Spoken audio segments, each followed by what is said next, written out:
Alright, Trial Mob, welcome back to another TBG Trial by Gaming feature. I am your host, Nello, and we have a new feature today that we haven't had on this channel before. This is from Onell with a collaboration with Knights of the Slice. This is the Gauss armor, basically a renegade figure. I really like what they have going on here. I like what we have in terms of the overall design and the aesthetic that we have going on. Onell, if you are paying attention to this review, I'm going to tell you guys right now, while I love the design of the stuff that you guys do, nothing has moved me as much to buy your product as much as something like this.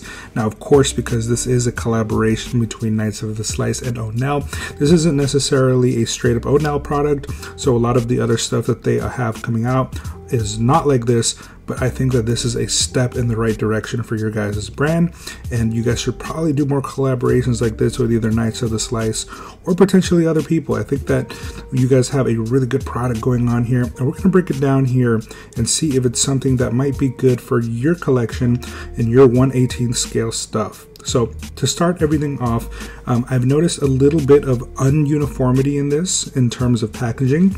So I got mine packaged as you see here in this bubble container, but I've seen some of them in other reviews show up in basically, you know, like not Ziploc bags, I guess, but just baggies. So I'm not really sure what the standard is supposed to be. This one was bought through Knights of the Slice, and I was provided with an actual bubble container. So I do appreciate what they gave me here. Alright, Trial Mob, so now here we have the Gauss armor out of the packaging, and as you can tell, this is an incredible looking design. I really like the aesthetic here. This definitely screams Onell, but of course we do have a lot of things here that are touches from Knights of the Slice. I'm not too familiar with Knights of the Slice, so I'm not 100% sure what was done here by them or what was done here by Onell, but definitely this looks like something that you could put up next to some of the Onell figures.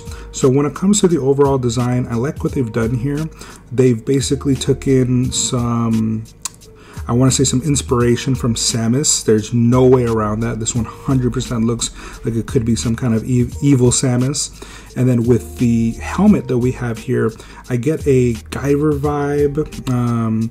I don't know, maybe something from StarCraft. So again, this is something that uses a few different design languages and puts it all together to make it its own. And I really like what they've done here overall with the black paints, the red trims, some of the silver pieces. It makes it look kind of sinister. Now, obviously, this is the black color variant that we got. There is a teal with pink color, and then there's a like whitish, brownish color that we get as well. This is the one that I was able to get my hands on, but if anybody is selling the teal color, I'd be happy to get my hands on it as well. But again, the design here looks a lot like Onell, kind of that bubbly, thick look that we have going on. This looks like a beefy guy, right? Or girl, if it's, you know, like Samus or something. But again, the design language does look really good. It definitely screams Onell, and I think that it's very authentic to the product while giving us more than what we normally get with these figures, of course at a higher price. That's the name of the game, but again, I really like this product as a whole. Now, when it comes to accessories, there's a few things that it has going on here. So the Gauss armor has this backpack that you see here. It actually looks pretty good. It's basically all black with some silver touch. Then we get another helmet, helmeted head, I should say. It does look fairly nice. Not necessarily my cup of tea overall. I could have gone with something else. But again, it's a different aesthetic. And then we get this chrome dome head that goes on top, obviously. I like the way it looks. It's really hard to get the helmeted head that it comes with off. So for now, this will be on the side, but I do like the way it looks. And then we have this Samus style cannon, arm cannon looking thing. I like the way it looks. I like the fact that the end piece, that gray that you see there, looks really nice. It really gives that extra aesthetic to this character, making it look very different, for me at least. So it's a good look overall. Now, let's go ahead and break down the articulation. So articulation for this guy is, again, as I mentioned, different because this isn't the normal stuff we get from Onell. Onell usually only does about 5 points of articulation. So this right here has, I believe, 21. So starting off with the head, you get basically left to right, you get a little bit of up and down, and you also get a little bit of side to side. So you kind of get the basics and a little, maybe just a little bit more than the regular basics. So it's not too bad. As we move into the shoulders, you'll see that the shoulders cannot come up to 90 degrees. They do shimmy up and down a little bit, but this is about how far you can get it. I wish we could have gone at least a little bit more than this, but I will admit that considering we're coming from a brand that normally doesn't get that at all, it's nice to even get some of that upper swivel. And then in that bicep, upper bicep swivel, left to right, no problem. And then the arm itself is a single joint that comes up to roughly 90 degrees. But if you line it up just right, that's kind of how you get the 90 degrees. If it's not lined up right, you get more of like an 88 degrees maybe. So I guess it wouldn't be 88, it'd be like 95. But anyways, the point is that you do get a little bit of that. And then at the very end, that hand doesn't really want to go up or down, but you do get a full twist, so that's not too bad. And then on the other arm, the only difference is when you're using this cannon, it has a much bigger joint to that elbow, so you can get it all the way up to 90 degrees. All right, and then in that upper torso, you do get a full 360 left to right. I don't really think that the joint that connects it allows you to do much, but that's okay. In terms of the splits, he basically goes all the way into the splits, so that's pretty impressive. And then of course at the upper waist, you do get that swivel. When it comes to kicking, he does do a full 90 degrees, but you have to kind of bring out the leg a little to the side to bring it all the way up. Without it, you still get fairly high up, but yeah, in order to get that last 90 degrees, you got to do it that way. Okay, when it comes to the knees, single joint, and it gets you at least to, let's call it 90 degrees. I feel like it's a little less, but also if you look at the way that the body is proportioned, maybe that's what's making it look like it's a little less. And then of course you get a swivel, so at least you get to move it around, so that's good. It points down for the ankle really nicely, but it doesn't have too much in the terms of pointing up. And then of course it does have a little bit of a pivot, but I want to say that it's more of a swivel than really a pivot for the ankle, but for the most part that's what you get out of the whole body. So this articulates fairly well. Of course, anything else in the 1/18 scale brands knock this out of the water when it comes to that, but again, considering we come from only 5 points of articulation, this is looking pretty good already in comparison. Now of course, what would this review be without a size comparison? So let's go ahead and get into it. Here we have Joy Toys Tau Fire Warrior, and then as you can tell, it's the slightest bit taller, but it's a different body overall. So I mean, I would say that the Gauss armor legs are longer and the body itself is maybe longer, but then the helmet, the overall size of the Tau helmet is what makes it look like it's taller. And then of course here we have Commander Shadow Sun. I always get them confused, maybe it's not Shadow Sun, but point is, a lot bigger, but it is supposed to be. But what I will say about the Gauss armor is that it's a very thick looking figure overall.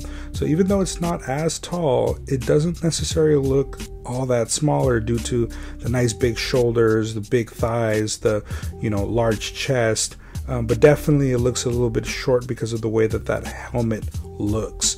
Maybe if they expanded on that, I don't know. But this is its own 1/18 scale, and it looks nice. Now switching over, we have one of the Sisters of Battle, so the Adeptus Sororitas, and as you can tell, she is definitely taller than this guy. If this was Samus and it is maybe a female bug, it could be potentially smaller, but also these female warriors are in fact supposed to be fairly tall, so I don't know. It still isn't going to look too bad. This is still realistically, again, a bulky character next to another character that's just slightly taller but a lot skinnier. The proportions are going to be different, and plus this could be an alien. Doesn't even necessarily need to be a human character. And of course here we have another human character, but as you can tell, dimensions are different, overall sizing is different. I do kind of wish the Gauss armor was just the slightest bit taller, but of course this might be the first of many releases, and the other releases might be bigger, might be smaller, who knows. So we'll only know in the future once we have more to compare this to. In the meantime, this does size up fairly well, if not a little small, compared to, let's say, some of the Joy Toy Warhammer stuff, which we all know runs a little large. Now, switching over to Infinity, we do have Lieutenant Margot, as you can tell, another female character, and to be honest, this looks pretty good. This looks like she even could be inside of that armor. Her hair makes her look like maybe she's the slightest bit taller, but if you think about it, with the helmet on, it would probably bring her to this height. So, you know, again, as I mentioned, this is a nod to a Samus character. That has to be where they got their inspiration from. So it definitely has a look going for it, which is pretty cool. And then, of course, bringing in another character. This right here is basically the Russian military of the Ariadna. This is one of the male bucks. Definitely noticeably taller, but again, this is taller than both of the figures. So this, I want to say that this still technically works. This still looks like it would be a 5 foot, you know, 8 size character, who knows? But again, these run a little bit on the large side. Now, I know I've been saying that for the most part, the Warhammer stuff is oversized, but yet here we have both a Navy SEAL from the Joy Toy series and a Freedom Fighter, and both of them are definitely taller. It is what it is. Again, Onell and Knights of the Slice have the sizing that they decided to choose for. I don't have any of their other products, so it's hard to tell how this compares to other stuff, but here's a good look at the fact that it's definitely going to be a shorter character compared to basically anybody. Now, in comparison to some of the larger characters from Fresh Retro and of course the Space Marines, as you can tell, both of them absolutely tower over this guy. A lot larger, but again, this doesn't look too small. I mean, yeah, of course it looks small, but again, the very, very broad shoulders and the bulky body itself led it to look a little bit bigger than it is. But yeah, as you can tell, it's not even close. I almost feel like this guy should be a little bit closer to the Space Marine size, but again, I won't know until I see some other comparisons within the Onell Knights of Slice toy line. Now, switching into some other scales, on the left we have Black Series. This is Val Sartha, or I don't remember her name, Val. And as you can tell, obviously much larger.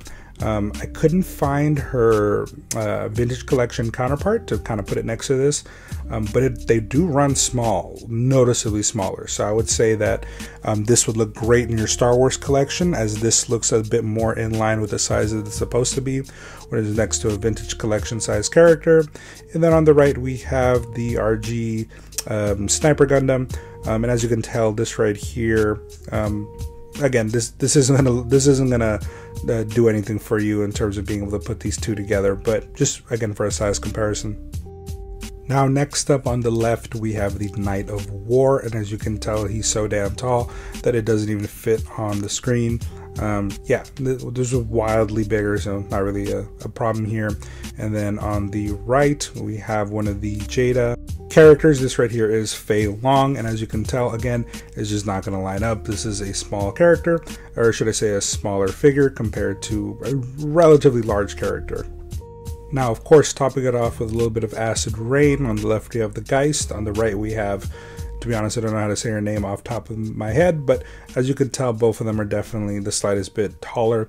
Again, bulky character, so even next to this Geist on the left, even though the Geist is a little taller, our Gauss armor is just huge in comparison to anything that we're going to line it up with. But again, proportions are different. It's supposed to be a completely different design and art style, but again, height-wise, it is going to be a little bit shorter.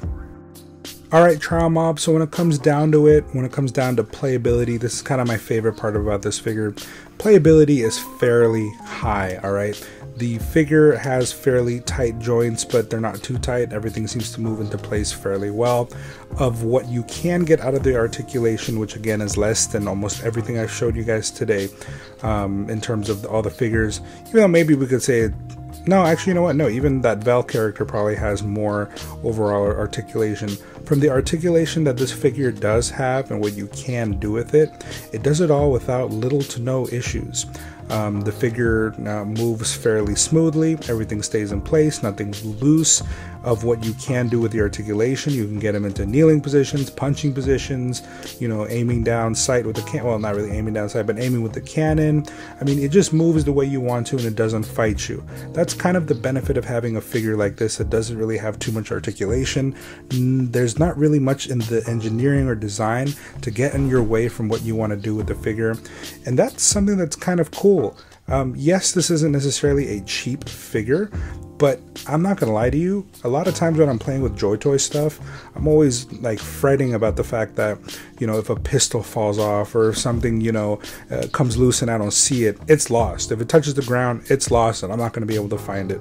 But when it comes to a figure like this, I can bring it with me, I can toss it around, I can throw it at the bottom of my backpack, take it to work and pull it out. It doesn't matter. This thing is made out of some very, very strong plastic. It's a very, very simple figure that comes with everything attached to it. Nothing's gonna fall off easily. And I really appreciate the simplicity of that. And to some degree, that is the reason for this kind of figure. It's a figure that you can easily use, that you can easily play with. You don't really have to be soft or nice with it. You can just throw it in your backpack, throw it into your, you know, toy box, whatever. It's not a big deal. This thing is going to be able to handle that punishment, stay together, and yeah, it's just you don't have to be careful with this. That's something that I like about like Marvel Legends and stuff like that. That when you have those kinds of figures, you don't have to be nice to them. It's kind of the appeal. You can play around with them, throw them around. You don't really care if something gets loose. It's not all that expensive. Obviously, this was a $50 figure after shipping and handling, so it's not a cheap figure. But again, it is something that is simple and cool. So to wrap everything up, guys, this is from Onell and Slice, Knights of the Slice collaboration. Again, I think Onell needs to do more of these kinds of collaborations, as the 5-point articulation system that they have, I don't want to say it's outdated, and it has, I mean, they've been around for over a decade and people are still buying them, so obviously they're doing something right. But I think this kind of figure right here is what brings them to the next step. You know, I've been inside of the 1/18 scale line for, you know, quite some time now. We have 7,000 people, you know, in our biggest group for Facebook, and even in that group I've never seen Onell talked at all. This was the very first figure that basically had the community buzzing. People are trying to buy it. It's basically sold out, you know. So again, I think that this is something that Onell and Knights of the Slice should definitely capitalize on. Give us more colors, maybe different heads, maybe different iterations, a bigger body from a different alien. You know, it is the Gauss armor, but maybe the Gauss armor can go onto, you know, other body sizes, you know, multiple whatever they decide to do, different versions of it. I definitely think that this is definitely in the right direction. I think my only real criticism is that if they're not going to go with double elbows and double knees, make those joints in the elbows and the knees a little bit bigger so you can get a little bit more past 90 degrees. I think that that would be one thing that they could easily do to get more articulation out of this, and maybe they could do more of a dumbbell joint up top for the head. I mean, of course, this is the very first time that they're even stepping out of, again, a 5 articulation for Onell. Here we have, I believe it's like 21 or something like that. But as you can tell, it looks good. It looks sturdy. It's easy to play with. You're not going to break it easily. I think that this is definitely a winner for Knights of the Slice and for Onell, considering the buzz that they're making in the community. So I highly recommend this figure. Just remember that it is more simple. There isn't a lot of pieces that can come off. There really is no piece that comes off other than where you see all the joints, but you don't have to worry. It's a low, it's a figure that you're not gonna have to worry about. All right, guys. So I highly recommend it if you can get your hands on one or a future release. Shout out to Onell for doing what they do. And I will go ahead and do a few more reviews, but I'll see you guys on the next one.